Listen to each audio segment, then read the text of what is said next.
turned just in time to see a small light brown wolf come out of the trees.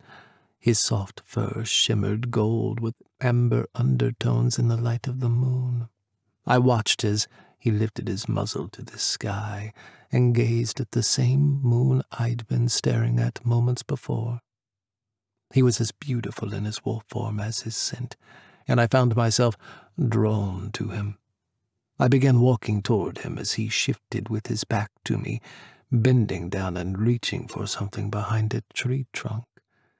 I stepped into the tree line, and he suddenly whirled around, holding his clothes in one hand.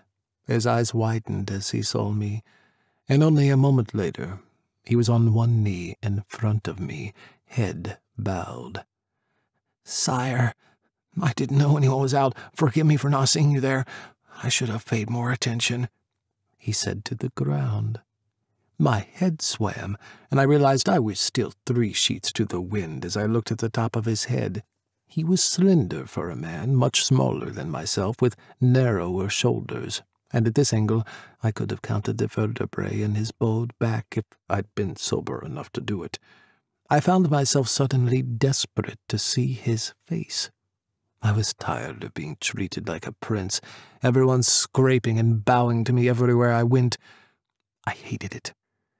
"Get up and let me look at you," I said, hearing the words come out sounding almost slurred.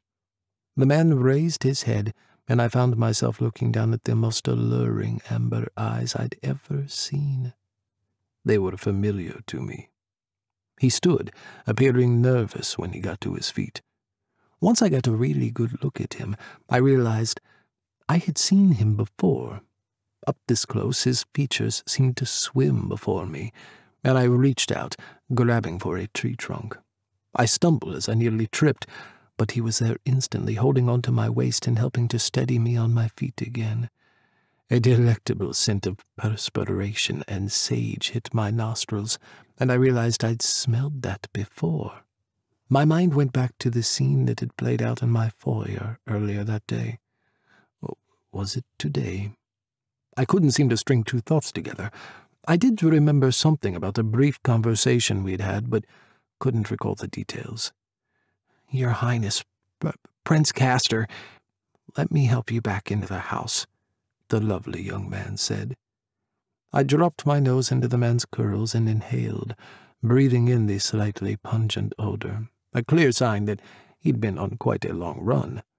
My head filled with images of taking this man to bed and doing the most incredible things to him. I wrapped my arms around him, dragging his naked form against my body as I groaned once again, inhaling the fresh scent of his sweat. "Prince Castor, He looked up at me, and the golden eyes with long dark lashes framing them were quite possibly the most beautiful eyes I'd ever seen. "You're so pretty," I slurred, reaching up and cupping his cheek as I held him fast against my growing erection. I felt his back stiffen, as though he was uncomfortable in my arms, and that was the last thing I wanted. "No, pretty one, I'm not going to hurt you."